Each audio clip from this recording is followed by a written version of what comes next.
today I'll talk about what goes into buying a car in Canada, right?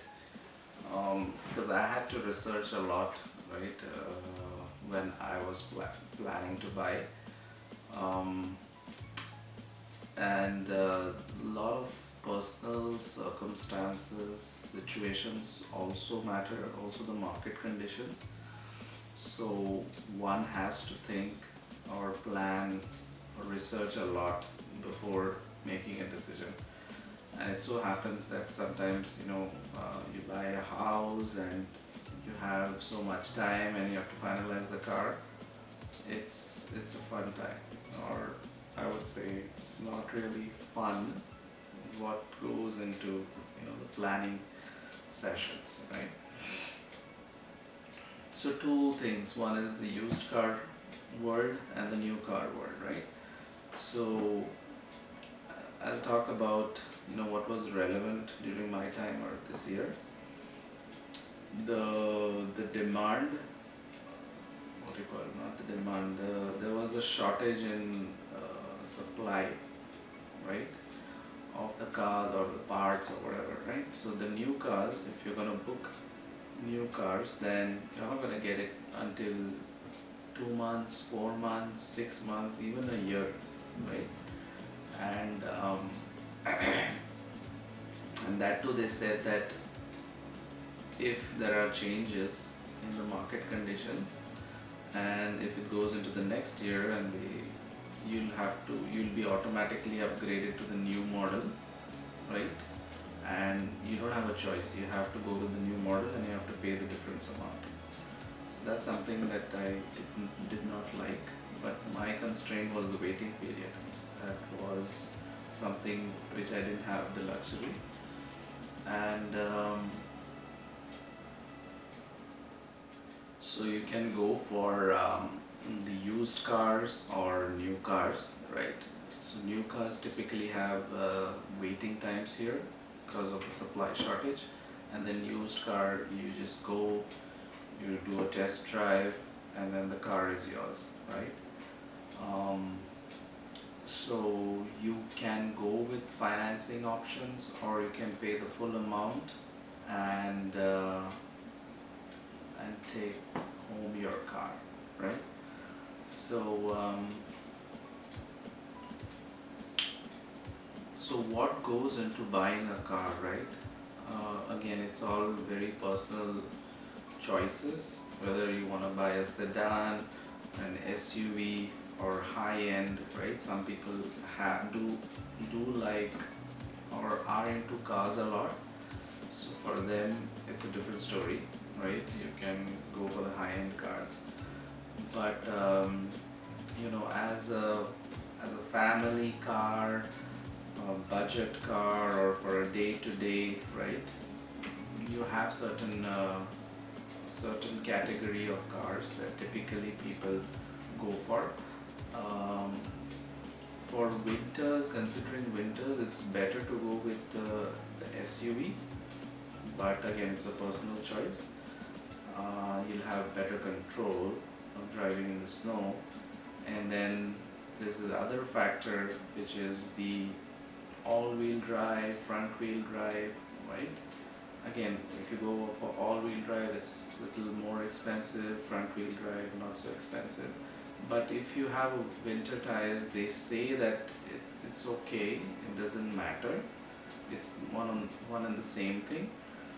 But yeah, generally the preference is all-wheel drive, and also the insurance would reduce if you have an all-wheel drive, right?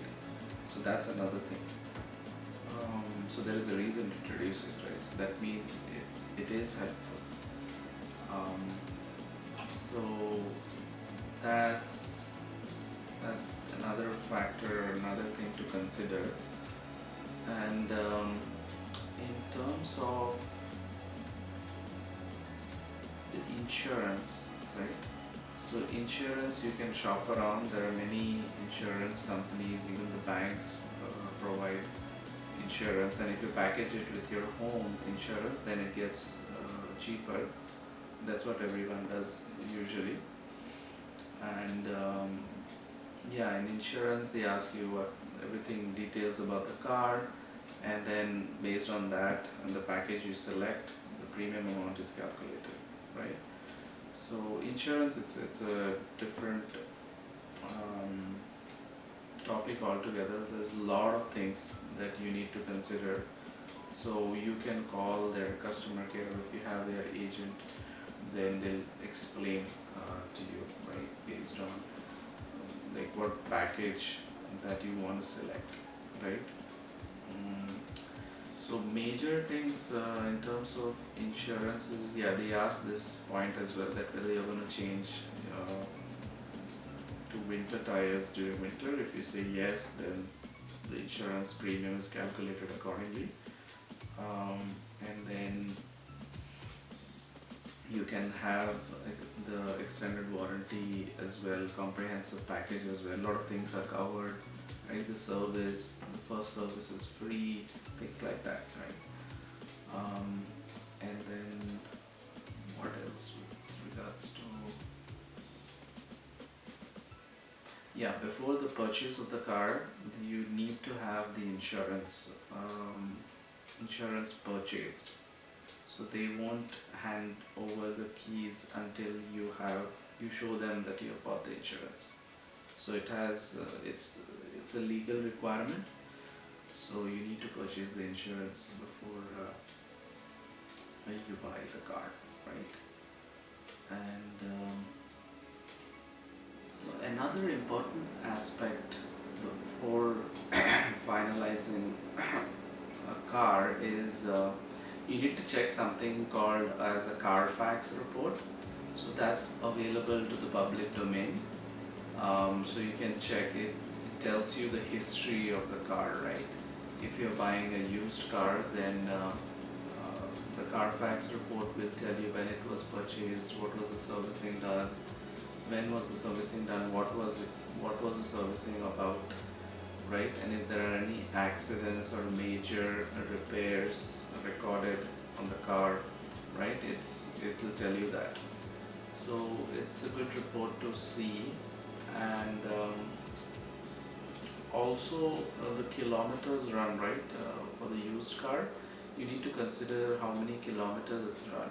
Typically they say around 60 to 70 or under 100 kilometers, sorry, 100,000 kilometers is generally okay. But if it's more, then you may need to consider the wear and tear and the condition that the car would be in. So this is another aspect to consider, right? So I just wanted to share this as I just remembered these 2 points. That's pretty much it with regards to the car, yeah. So if there's anything that you guys want to share, you can put it in the comments below. Thank you.